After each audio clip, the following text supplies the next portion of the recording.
Welcome back to our second live stream live from MJSA Expo. We are in the first day of MJSA Expo at the Javits in New York. We will be here until Tuesday, so if you are anywhere in the region, you should come check out the only trade show that is designed specifically for the makers of jewelry. So in our second session, we're talking about the gem world in flux, which, I mean, we'll see how fluxy it is after you guys all weigh in, right? And my guests for this session are Laurie Watt, one of the owners of Mayer & Watt. She left her other half in the booth because somebody has to sell the gemstones, I guess. And then we have Jay Moncada with Perpetuum Jewels and Stanley Zale with Stuller. And these are three experts in the area of diamonds, recycled diamonds, lab-grown diamonds, colored gemstones that bring really important perspectives to this world of gemology that we all are either living right in the middle of or very closely adjacent to in this industry. So I'd like to kick this conversation off by just asking you, what is something interesting you think is happening in your specific spaces, or just in the gem world in general, that you think bears more discussion? Who do you want to start? Anyone can start. I know we've been talking a lot about responsibility and sourcing and chain of command and all that stuff. What I want to bring to the discussion is this has always been an element of how colored stone dealers work. We're always working from the source into our inventory and into the market. So it's an important issue, but it's not a new issue. Right, and we're at Stuller, we're dealing with the same questions, but how we're approaching it and trying to solve it is from a perspective of, I'll call it maybe compliance or accountability. And so, yes, we can look at a gemstone and gemologically come to a conclusion that it looks like it was mined in, right, you name the country. However, according to the it's called regulatory authorities, RJC, et cetera, that would be considered an informed opinion, that gemological assessment. So how do you back up a provenance claim with documentation so that it's not just our word, I guess, gemological assessment? You know, that's interesting because when you go to get a cert on a stone, we all think that certs are certain, but really they're just guesses. And when we're talking about how do you prove it, to me it's the same experience, knowledge, and level of inclusion knowledge and who you're buying from and where the material's coming from, and that I'm the one who will tell you for the most part, as well as like our friends in the labs, would be my response. That's right, and the laboratories play an important role in that label of assurance, material-wise, but there's always that room for ambiguity. It could be either or, so it doesn't take you the full stretch of the answer. For me, the conversations that are interesting is exactly the full understanding, whether you are part of the understanding in terms of provenance, who was involved in the procurement of the material. Are you 10 steps removed from the point of source, or are you 2 or 3 steps from the point of source?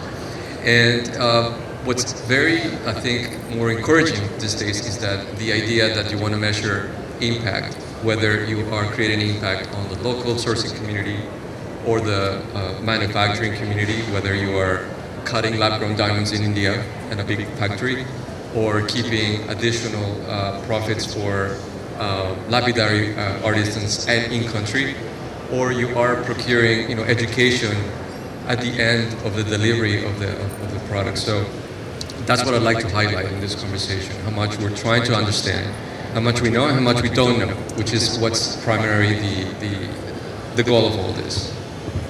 Right. And it seems to me anyway that it's still very much in its infancy, that kind of work, and I know that the work is happening. We're speaking to different suppliers and understanding how they are acquiring the goods, the gemstones, how they're being cut and polished by local artisans in the countries where they're being mined. But we also need to have a level of comfort that there's truth in all that too, in the story that we're telling. And so I love the work that I'm seeing, whether it's the Moyo initiative, et cetera, that they're doing. And I think it's a great story to tell and relevant today for the consumer. Yeah, it is a good story. It's a story we've been using for years, you know, and I think in terms of balancing origin versus how we affect the earth and how what we buy and sell has its own uniqueness, we also have to be careful that we don't overextend what we're doing. I mean, I don't have the availability 16 times in 3 years to fly to Africa, right? I just don't, financially. And, you know, I have a marketplace that I'm moving not just African stones, I'm moving stones from Sri Lanka, I'm moving stones from Colombia. You know, we reach many sources, but my sourcing comes from years of experience and knowledge and knowing what I'm talking about, so that when I say to you, oh, these come from Museau, it's because they do come from Museau. And I have the sourcing knowledge. I don't have a chain of ownership. Is that fair? Right. Yeah, but it is a challenge, I guess, to how do you get to that point? I know with RJC, I asked them, send me a list of all RJC certified member companies that have a gemstones origin claim, and I think there was only one on the list, and so it's a tough nut to crack. But at a minimum, the big players, some of the big players in the industry are starting to mandate that this happens. And so just by a result of that, it's going to trickle out to the industry. And so whether we want to do it or not and get all of that documentation to prove through audits, let's say that we know that this gemstone came from X country and it was cut by that person, the documentation does need to be there, and someone at some level has to audit what that process was. And it's a challenge. Well, I don't have the answer. Well, ESG reporting is going to require that. So for the public companies, what's this acronym stand for? Environmental, social, and governance. Right. So it's the new reporting standards that are required for public companies to disclose their impact on the environment. And the public companies this year, for at least the first 2 phases of it, maybe it's the first 3 phases of it. I might have my phases mixed up. It's the first 2 or the first 3. They don't have to push it downstream to their suppliers. But in the last phase of ESG requirements, which are going to kick in toward the end of this year and the beginning of next, they will also have to have that kind of documentation from the supply base. And that's when it starts really affecting some of the smaller gem dealers. Right, and I think it's easy for some of the big players in the industry to mandate whatever word we want to use, and then now it's incumbent on the rest of the industry to figure out how we're going to make this happen. And what does that look like? Because we all know that trying to do chain of custody tracing all the way back to mines is extraordinarily difficult in metals and gem material. So, but you said something really important, Stanley. You said it's a beginning in terms of showing chain of custody and governance. Though, Laurie, you're pointing out that, and I don't agree that all gem dealers do this. I know you and Simon have done this for a long time. But in the gem world in general, there are a lot of mass markets where colored gemstones are just thrown, and this is true in diamonds too, thrown together. You have no concept of origin and no concept of what happened at the mine. Well, and you know, I started the industry by working for a German stone house, Hans-Dieter Haag, one of the biggest cutters out of East African gemstones, before anyone ever heard of a Malaya garnet or a Savarite or a Tanzanite. And honestly, if you go and you buy goods out of Idar, they do not give you where they all come from, because that's part of their notoriety and speciality. And I can't tell you that every stone I bought out of Trapiche, out of Colombia, which is how we met, comes from him and his family. I have 3 or 4 or 5 people I work with. So how do you then handle that chain? Or the fact that some of the companies that you mentioned earlier have shown product in their product line that are not from East Africa, they're from Ethiopia. So how do you guarantee when you're sitting in East Africa that this stone over here you're showing that comes from Ethiopia is, fair trade, fair mind, and fair blah, blah, it's too complex of an issue, I think, to just put a bottom line on it like that. I think you're starting to do what you can, where you can. And so very likely it's starting small. And so it might be that, let's say, hypothetically, you have an inventory of 1,000 gemstones, and maybe there's 10 that you know certified origin of. But it's a start. It may not be everything, but it's a start. And just keep growing from there. Figure it out. It is a burden on the industry as is about answering with absolute clarity and understanding.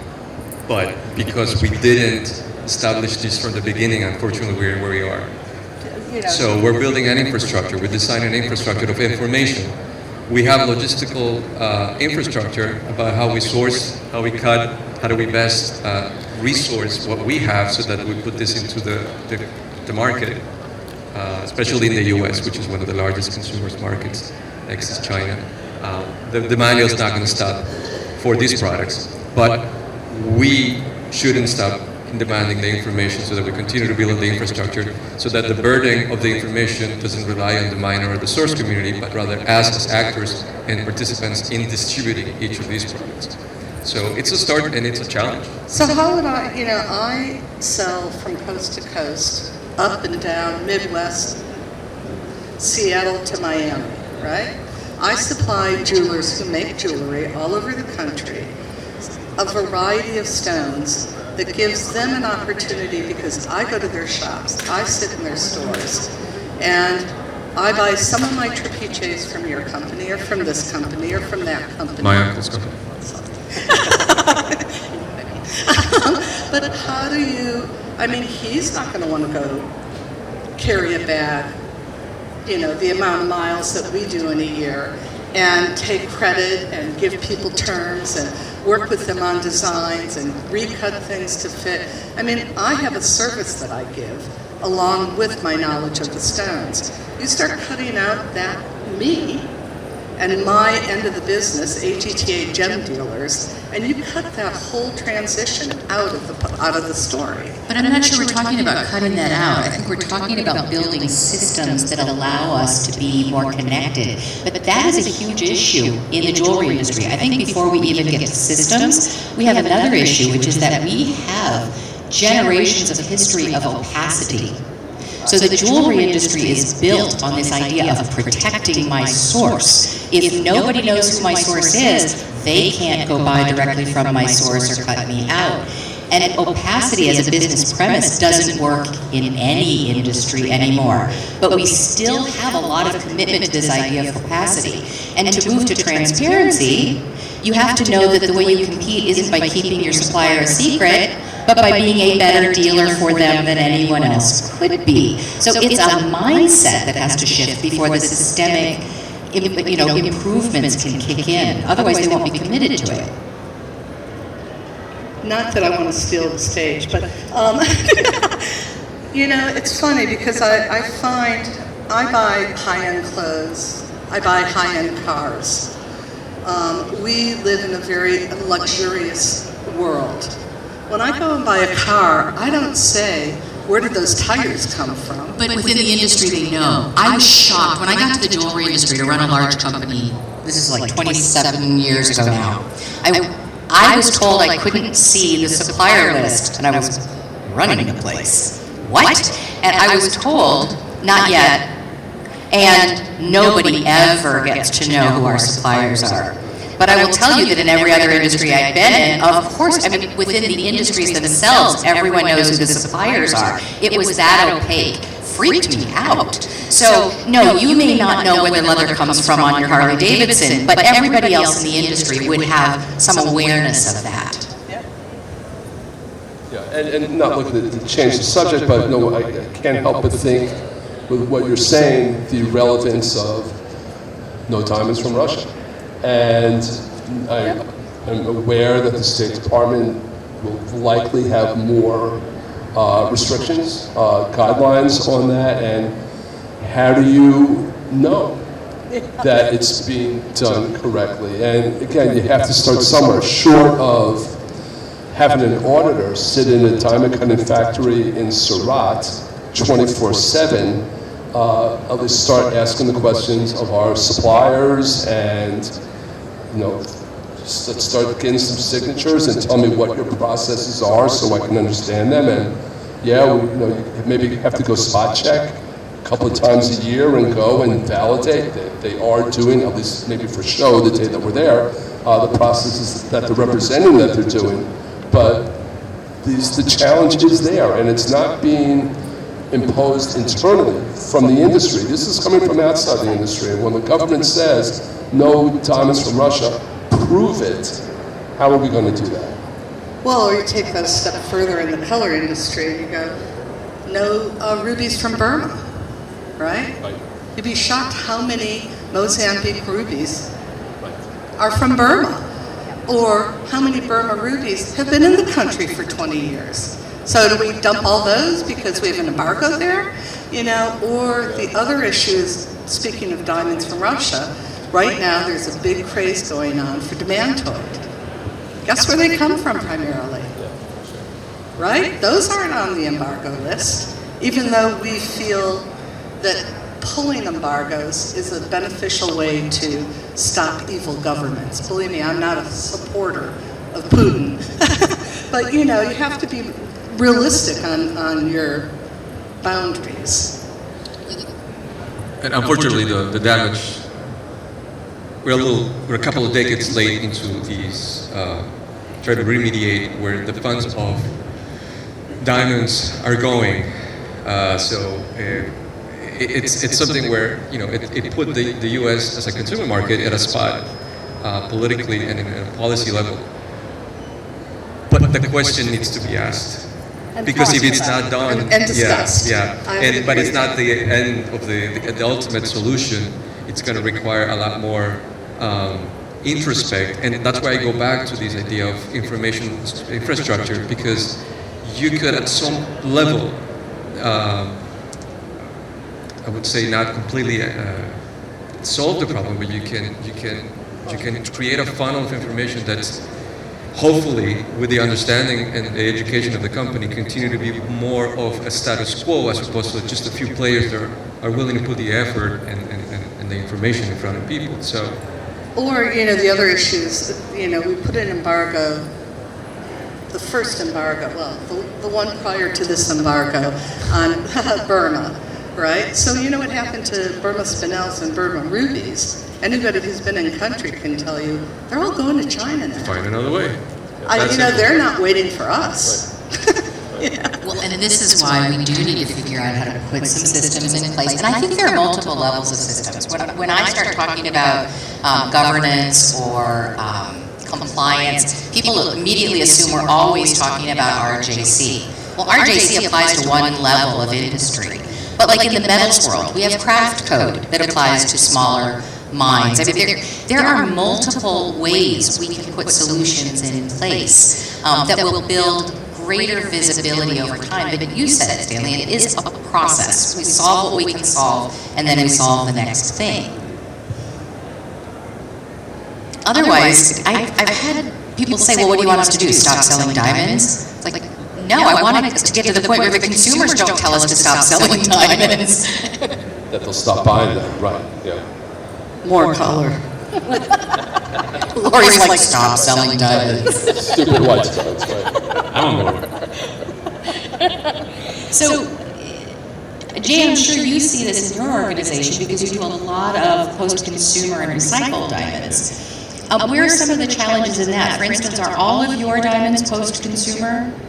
Yes, I have by the way, we're turning 10 this year, which is fantastic. Congratulations. I had been already involved in the industry through family, as you mentioned, and we decided to create a different type of company, and in doing so, I had the advantage of building from the ground up the ideal scenario, which is being certified by a third party about our ESG standards, how we source, how we document, how do we approach our version of responsible sourcing. So the majority of the stock is post-consumer recycled, as dictated by my certifications and standards that I try to be audited for every year. So my process, it involves in documenting how I source it, whether it's in the piece, which is ideal, and you document the age of the piece. And the low-lying fruit for me, being in New York, being a landing lot for all of unwanted jewelry or inherited pieces that no longer are wearable, brooches, but they're coming back, by the way. But it's a low-lying fruit because the antiquity of certain pieces that are being mined, clad, and put together years ago, up to 100 years ago, make my process a lot easier to prove. And then the big flag and the banner for the product is that it's post-consumer as an additional option if you're mindful about environmental aspects of the industry, if you're concerned with how many hands are going through the process of sourcing a particular gemstone. So I use a third party, as I mentioned, that both created the standards for responsibility, both for my company and my product, and they also audit my processes every year. I have to get to the level where I earn my certification. There are challenges because someone can come to me and say, well, I removed this from a piece of jewelry, I promise you, it came from grandma's brooch. But I have to have some form of evidence in it. I don't just rely on the word, which is customary in our trade. It has to have some evidence of where, and that's done under a microscope, under possible faceting decisions that are made on the piece. On diamonds, it's very dictating. On color stones, nearly impossible. So color stones are better if they're found in their previous home. So it comes with a challenge. You have to document it. You have to gain understanding so that I can, on my end, relay the information about my claim that it is actually post-consumer recycled. Many a times, 8 out of 10 pieces that I get my hands on don't qualify, so I cannot call them post-consumer recycled, and they are not sold as post-consumer recycled gemstones. So your inventory is crossed? You have both? I have to have at least 80%. And the stuff that I have decided to stock for myself is things that I'm happy to have in stock. Things like Montana sapphires, which are very little hands to get to market. Same with sapphires from Australia, and Colombian emeralds, as far as I understand the provenance and who sold it and the history. Yeah. Well, I think I'm glad you asked that question, Laurie, because a lot of people think, well, if you can't give the provenance of every single item in your stock or your store, you can't do it. And that's not true. As long as you're able to say which things you have provenance for and which things you don't, you have a beginning and an answer for people for whom those things are important. And being able to say you don't know is the key to our industry. You know what you know, and you don't know what you don't know. I mean, we sold an important suite of natural blue topaz cat's eyes at Tucson this year. The biggest stone went to a major museum collection, and they said to me, where do they come from? I said, well, it's a little vague right now. We're looking at either Madagascar, or they could be Brazilian, and we're tracing it the best we can, but the guy cutting them has no interest in disclosing. So you can either buy it or not buy it. They bought it, And we'll keep looking and trying to discover by inclusions and elements and things to try and figure it out. But the guy who cut it didn't want to disclose. So what am I going to do? Jay, you said something important when you were talking about that. You said my version of certification, the one you chose to go with, which is, I think, really useful for people to understand. There are lots of different paths to getting to a chain of custody of provenance. Can you talk about what you chose to use for your certification process? So the auditing firm and standard setting organization is called SES. They do a lot of what we have at home with consumer products. They certify against recycled paper, forestry initiative standards, et cetera, et cetera. So their focus was really on environmental impacts, right, of the industry, consumer industries per se. So that was a good box that was checked in my mind.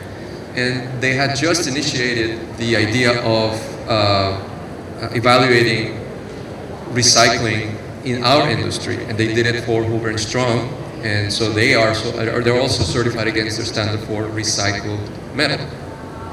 And so it was a good start for us. We have been very curious about things like B Corp certification, RJC certification, and there are additional standards that you can certify against with SES. But these two, which is the product and the company as a responsible source, are the most qualified for what I do. I cannot go beyond other standards because I don't have any interaction with sourcing or cutting communities anywhere in the world. It's all here, really. It's just in New York and purchased from all of the sources of estate and antique jewelry. So it limits me on some level. SCS. I don't remember the acronym, but it's the name of the company. SCS. SCS Global Services. It's the name of the. And I think the relevant thing is that it's an independent third-party audit. Like UL. Right. Exactly right. Right. Or ISO. Yep. That is a set standards for the industry based on analysis at hand. It keeps changing, it keeps evolving, it keeps learning. That's why I mean that the information infrastructure, it's key. Because the more you produce that as a base here, it's possible that we can create the same for sourcing countries or cutting countries as well. But they are one of the leader names especially in environmental concern industries. So Stanley, how much more complicated does this get for Stuller? It's a volume deal. It gets complicated. The challenges are trying to scale some of these efforts, but again, it's starting small and doing what you can. So when it comes to provenance, let's say we began selling Canada Mark diamonds, which is an independently audited provenance trail. And so it's easy with large diamonds, single stones, fine, they've been doing that, but we worked with Dominion Diamond at the time on Nelly. And so it's tracked in batches through the factory from the mine to Antwerp, to the factories in India, to us. But there's certain rules that you have to follow too. If you send Canada Mark Melly out to a customer and they return some of it, you can't put it back in that Canada Mark parcel because you don't know if it got switched. And so, but again, you do what you can, right? So do you think that Stuller's going to end up, or are you already, responsible to multiple different kinds of standards depending on product type? It's evolving that way. We're RJC members, certified members, and so we need to meet RJC standards. But as we're looking at some of the challenges on the gemstone business, there's not full relevancy there from RJC on exactly what's going to work and pass muster with them. So we are working with some of the other people who we've met in the industry who are trying to make an impact, in Africa. It seems to me like when I think about what you were saying, Laurie, that Stanley had mentioned initiatives like Moyo Gems or Virtue Gems. I would imagine that I know there are pieces of your supply where you and Simon know the mining family, know the community. That's exactly the same thing. So, but it's maybe a matter of formalizing some of those things so you can say, this is where we're communicating with the source and this is where we're not. How would you formalize that, though? That's what we're all inventing together right now on the craft side of the problem. Right. It's an interesting discussion, and as you know, over the years, we've always had it. And I am a big believer in the morality and the responsibility of the independent owner of the merchandise to have that knowledge behind them. And I've always worked on the fact that I share that knowledge. And we've done it forever. And I hear about some of these other companies coming up who think it's a brand new idea that they've just discovered, and they're selling the light potato chip or the specific mine edge resourcing. But if you've ever been to a mine I can guarantee you that every stone you take from that mine doesn't come from that pocket, right? And this idea that, because one or two people are going to one or two different locations, that guarantee is there. And I just wonder, how far do you drag this? You either deal with people who are ethical and care and take care of their industry. When the Tanzanian mines flooded in the late 90s, we were the first people, AGTA members, to gather together funds and fly money out there in order to set up Doctors Without Borders hospitals and living conditions and educational institutions. I mean, Eric and Simon and I and a bunch of other people whose names are varied, were all involved in this initiative. But I've never worn the hat or carried a badge for it. I do it because it's the right thing to do. And that's my only issue with some of what's coming up in our discussions right now, is that there's this banner they're carrying, rather than actually caring about what they're doing and just doing it because it's right. Is there a place particular that comes to mind that you've sourced before and you say, well, maybe we can create additional beneficiation to that specific sector without carrying a badge, without calling it your whole format? Right. I think that was the question Andrea was trying to bring. What is the possibility for someone that like you that have generational years in the business to be able to say maybe we can create additional change here, even if it's just a starting point? What would I create? What additional are you looking for? Or Right. what should I be looking for? I think we're very comfortable with the idea that I just bought this from someone, I made sure I paid a fair price, and then we continue. What I think the overall conversations are adding on to is the context of, is it something that is there for the opportunity as a business for the product, or is it an opportunity for the people involved there to beneficiate from the product? In other words, we understand how many hands change until it gets to a jewelry piece and how much profit is made, right? How much of that profit goes back to the labor that was put there. And we cannot, and I understand, even in Colombia, each deposit has its own difficulties, but also their own opportunities. So that's where you have to go in and try to see it through. When I go to Sri Lanka and I go to the mines, they look at me, and when I talk to them about some of the stuff, and they say, we've been doing this business for 2,000 years, right? We take care of our people. We keep laws domestically as to how much and what type of mining. There's no explosive mining. They're all single little artisanal mines. We don't want your rules. We're not interested in that. We have a business that's already built and established. And I deal with half a dozen Colombians who, it's the same way. I mean, some of them are second and third generation miners, or cutters, or dealers, however you want to describe them. And they don't care about our rules. They could care less. And they've been doing it for far longer than we've been discussing this.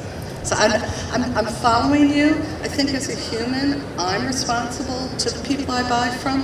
When the tsunami hit Sri Lanka, we gathered together money, and I flew over and we mailed it to our agent there, and then we were invited to a special ceremony at the opening of the new housing institutes that they've created. It's always been part of who we are as consumers. It's important to give back, product. and that's. I would argue that if we can only do one thing, it's exactly that. But I don't need to wear it as, I know that, I know you need to know it, but I don't have a card that I carry for it.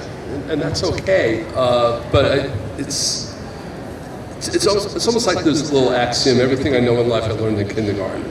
And so a basic thing is, leave the room in a better condition than when you walked in. Absolutely. And my family's been in the jewelry business over 100 years, and it's done so much for us.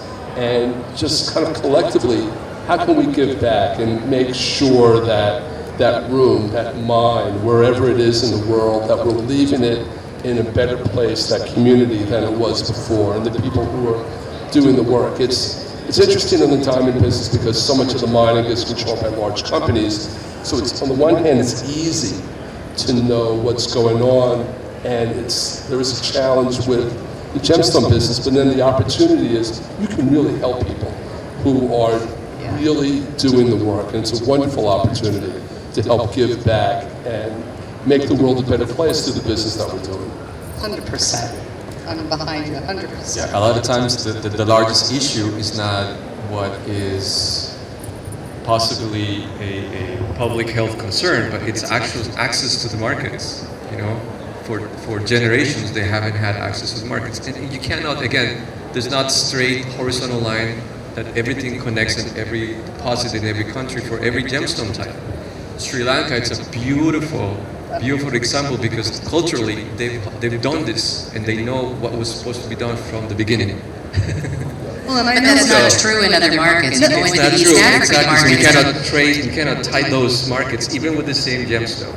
But I have 2 or 3 Sri Lankan cutters that have come over to this country. They're selling in Vegas, they're selling in Tucson, and I get at least half a dozen calls a year of, I gave the stone to this guy in Nebraska, and he hasn't paid me for it, right? I mean, you could trace that right to the mine, but it's a business thing, and you have to respect that the business exists for thousands of years, and if we just throw the baby out with the bathwater, again, little steps I agree with, but watch what you're asking for.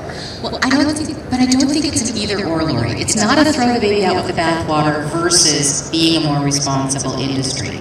It's that we must become a more responsible industry, and we have to put all the building blocks in place. This transparency we're talking about, it's not going to be optional 10 years from now.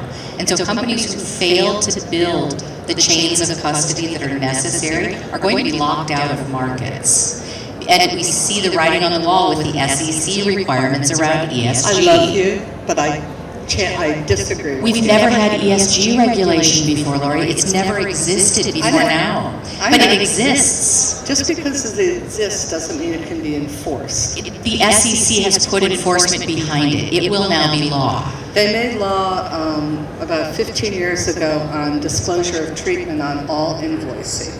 It's mandatory in my end of But the that's business. FTC, not SEC. Okay. It's a very different thing. FTC enforcement is going to look very different than SEC enforcement for a lot of reasons. So this movement toward transparency is going to affect people up and down the supply chain.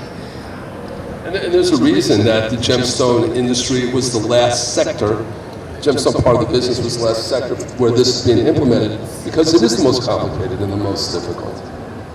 Yeah, I talked to the RJC people years ago, and they came to me and said, we want you to be a member, we want you to join, and I was like, it's the wrong industry to put application of these rules. I'm not saying to be dishonest, don't misunderstand me, and I'm not saying that people who do follow certain regulations are wrong, but it's what's been practiced for thousands of years, and you you're my consumer, as the manufacturer, the wholesaler, need to have people you're dealing with who have history, honesty, and longevity. I mean, that's, to me, a better than a badge. But I don't think it's about a badge. It's about transparency. It's different. It's not somebody claiming they're better than someone else because they do this. It's not virtue signaling. It's actually, I was in the apparel industry when we started dealing with the sweatshops that were burning down. Okay, so in the 1980s, suddenly we had to be able to disclose where our textiles came from, how they were made, where they were made. And everybody said, we're never going to be able to get to this. These small sewing shops are, never going to be able to comply. And guess what? We have compliance because it became a requirement. And gems are a lot harder than the apparel industry, but honestly, sometimes it's really hard to know where your wool or your cotton came from. It still is, yeah. But it's a much different world right now than it was before the incidents, yes. There is room for improvement. But Laurie, I think, and I want to offer just very naively a very optimistic point of view, because I'm a hopeless optimist in what we are able to do. Right. The industry will remain because we continue to consume this beautiful thing, which is one of probably the best and I'm going to use a label that's probably not right to the commission, but the material itself is sustainable. We can continue to transform gems and metals and precious metals over and over with minimal waste. They're going to be around. These materials outlast us and the next generations, right? So the appetite and the use, it's always going to be there. But we have to address the imperfections of 1,000 years of doing business this way. Doing business this way has not created enough equity, enough opportunity to access for markets. Yeah. And has created certain obscurity in which we're all as an industry trying to lift the veil, and it's difficult. So where is the inequity you're talking about? That the miners don't make the same price on the stones that I sell to you or to you? Is that inequitable? I will respond without generalizing, but I could point at very different scenarios in East Africa. I'm not going to talk about Sri Lanka because they had to figure it out. I'm not going to talk about Colombia. I'm not going to talk about gems or material source in the U.S. because that is at a level that it's satisfactory to what we're conversing about. We're talking about things that have complete inequity, complete communities, artisanally mined diamond communities, artisanally mined garnet, tourmaline. For these communities, they have seen the possibility to do something else other than agriculture because their environment doesn't allow to do anything else. But they haven't still seen the benefits of added infrastructure, education, additional employment opportunities, and just overall knowledge. Look what GIA has done with bringing education to understand what they're taking out of the ground. And once they understand, they know there's enough value attached to it, not just whatever the person buying is telling them it is. It's not across the board, but they are all opportunities. The only issue I have is I see a lot of African dealers in Tucson, and they come to our office in Kentucky, if you can imagine, right? And I often see their pricing structure showing me tanzanites at $400 and $500 a carat because that's what they saw in Tucson, and they figure that's what they're worth. And it's like, well, on a business level, that's very naive, because from when you take it out of the ground, it's not worth $400 to $500 a carat. You fashion it into a gemstone, it's still not worth $400 to $500 a carat. When I go to sell it, there's got to be a margin for people like me who supplied stones for 50 years across the board to be able to make a profit also. So we are setting their margins as well? They are we're setting their margins. Yeah, what should be their margin? I don't know. It's up to them. That's my point. That's where you bring the equity.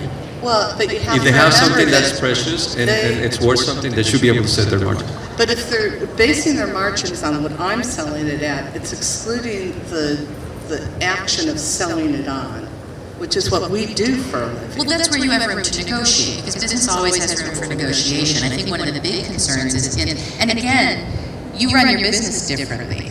You haven't been super embracing of the responsible jewelry movement, yet you practice responsible sourcing. But in the colored gem world, if we take it away from Laurie Watt, in the colored gem world, there are dealers all over the world who start the margin there, but the people who took it out of the ground just get raped. So, and then those dealers take them to market, and that's where the money starts happening. So there's still a lot of room to provide more equity within our supply chains, and I think that's part of all of this. Again, it's just, you and I was born into this business as well. I'm a third generation gems trader, and I learned to see the practice of sourcing, marketing, and selling growing up in it. And there's got to be a point in which we need to have a little bit of admission of guilt in which how we're not providing enough to the source community. And I didn't have to deal with it with Colombian emeralds because there is a whole different scenario.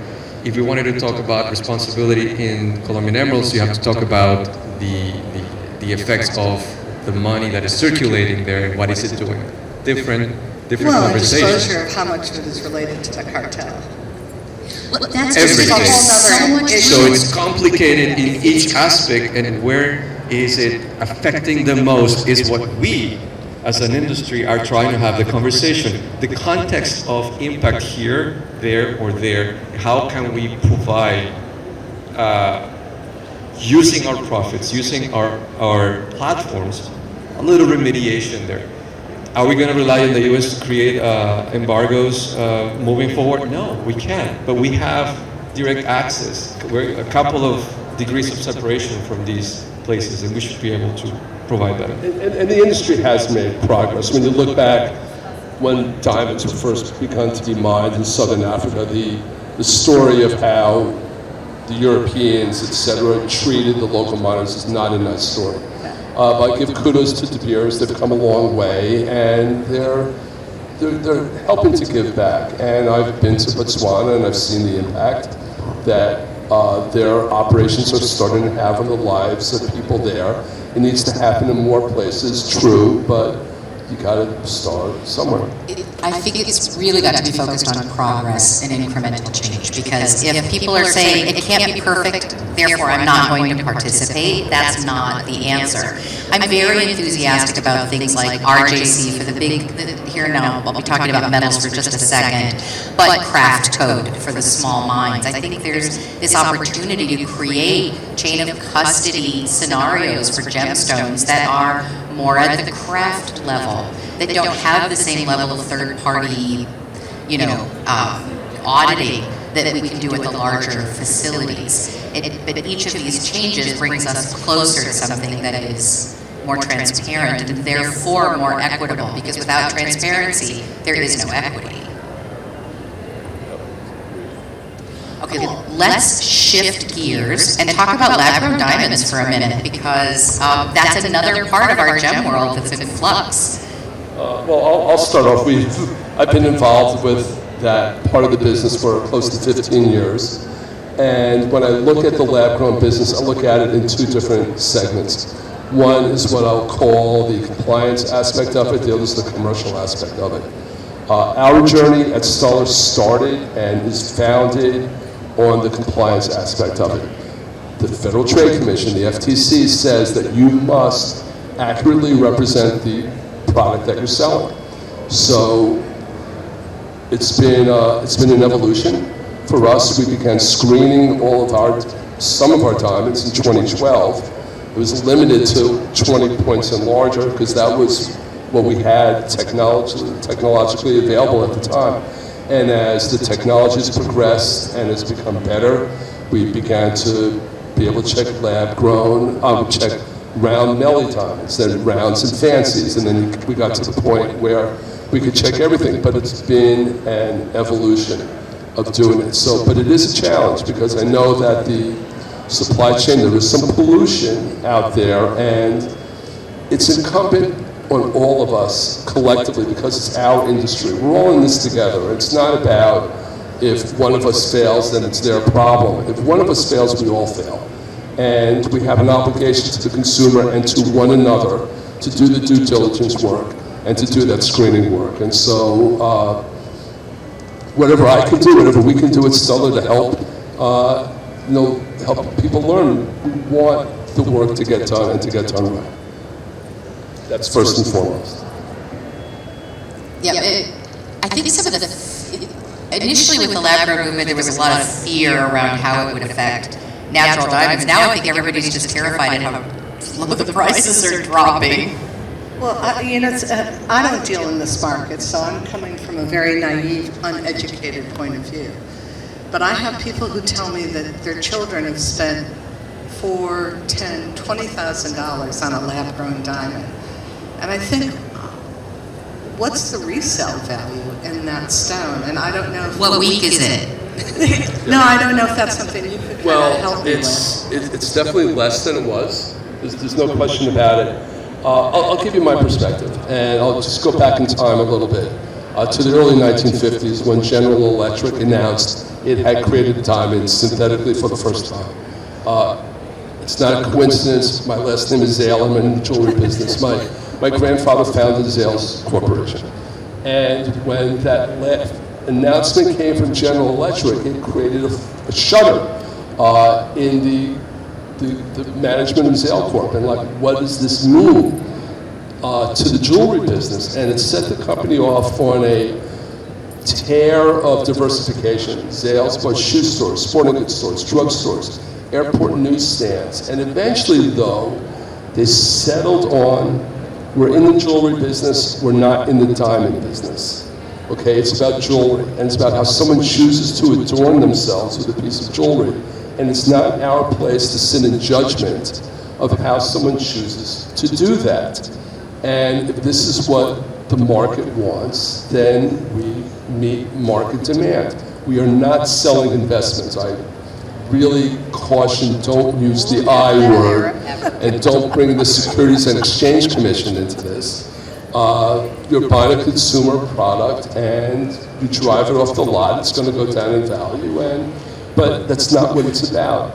It's about making something beautiful, to your point, a product that can last forever, seemingly. So, Such a good point. I'll never forget the jewelry designer, Todd Reed, coming back from a business trip, and I was at his office working with his team, and he came in and he said, "You've got to see the earrings I bought for my wife." And he was so excited about them, right? Like just over the moon with the design of these earrings, and when he opened up the box, they were made of felt. And they were stunning. But this jewelry designer who dealt in precious metals and diamonds was thrilled with felt earrings because they were beautifully designed and unique, and he knew his wife would love them, and she did.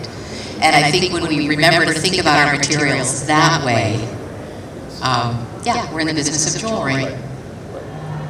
Apologies to De Beers, but... Well, they get to be in the business of diamonds. We just get to be in our own businesses. I don't think you ever have to apologize to the beers. They got to be in the lab-grown business too. They're fine. They're smart. It is interesting now that the green guides are going back up for review for the first time in how long? The what? The green guides, the FTC green guides. I think it's close to 20 years. I think so too. About the same amount of time it's been since the SBA was reauthorized, but that's another discussion. And that has also been an issue, is who gets to claim environmental responsibility in lab-grown diamonds? What's that based on? Yeah. It's a path that we haven't gone down at Stuller. It's just, we're not playing that card. I don't personally buy into it. I know some companies are SCS certified on whatever aspect of it. Again, my point of view is meeting market demand for a product. But join the JVC, Jewelers Business Committee. They're a great resource to help all of us navigate these issues, the FTC green guides, the diamond and jewelry guides. It's a lot for any of us to understand. I feel more and more like I need to have gone to law school to be in the jewelry business today. But the JVC is there as a great resource. Well, and that is so important that you brought that up, and I just want to amplify that plug for the JVC, because they are meeting with the SEC on a regular basis. They are meeting with the FTC on a regular basis. They are doing the work of knowing how to educate the rest of us in how to run the businesses that will meet all of these regulations, and they are chronically underfunded. And who is responsible for funding the JVC? We, the industry that they serve. So join the JVC. Any other thoughts on our gem world and Flux that we haven't touched on? I'd say to continue the movement. I mean, when I decided to pay attention about how things were sourced, it was a few others, and you'll hear people like Eric who say, yeah, I was the only guy in the room speaking about this decades ago. But it's comforting 10 years later, after we started Perpetuum Jewels, that this is a conversation that is not on just a few pockets. So it's very important to keep bringing light onto reasonable asks to the industry, so that we can continue to work to change it to put it in a better place. Maybe catch up to the garment industry, whatever the stage they are. But we are the last industry to get into this. We are truly the last industry to embrace this, and that's something that we're going to have to address. It's funny because when we started the AGTA 40-odd years ago, that was one of our major premise. And because the AGTA are gem dealers running the show, it slowly, over the years, got less and less overt. We were the first group in the industry to have treatment disclosures on our invoicing was a mandatory thing. But in the last 5 years or so, they haven't been enforcing it to the membership, not to the buyers, but to the membership. And that's something that we're trying to get back to, because those sort of simple, easy rules are very usable and transparent, as the term. Well, and I know that's my big goal. I'm one of the organizers of the Chicago Responsible Jewelry Conference, and this needs to be a conversation that is us with us. It's the whole industry that needs to embrace these conversations and have these dialogues, and sometimes they're difficult. And we come from a lot of different perspectives, but we're only going to solve these issues if we all come together. If there's a responsible group and everyone else, all we're going to do is get further entrenched. So we've really got to work together to do this. 100% agree with you. It's our industry, all of us together, we're all in it together. All right, any parting thoughts for our digital and live audience? Just thank you and your team for all you do for us in the business, dispersing information and knowledge, and always have done. So thanks. Yeah, thank you, Andrea. Thank you, MJSA, for having us, and looking forward to the next. Likewise, thank you, and come on over to the show, to the Javits Center. All right, with that, I would like to thank my fabulous panel and friends, Laurie Watt with Laurie Watt, Jay Moncada with Perpetuum Jewels, and Stanley Zale with Stuller. And join us in another half hour or so. We've got education coming to you all day, and have a great show. Thank you. Bye.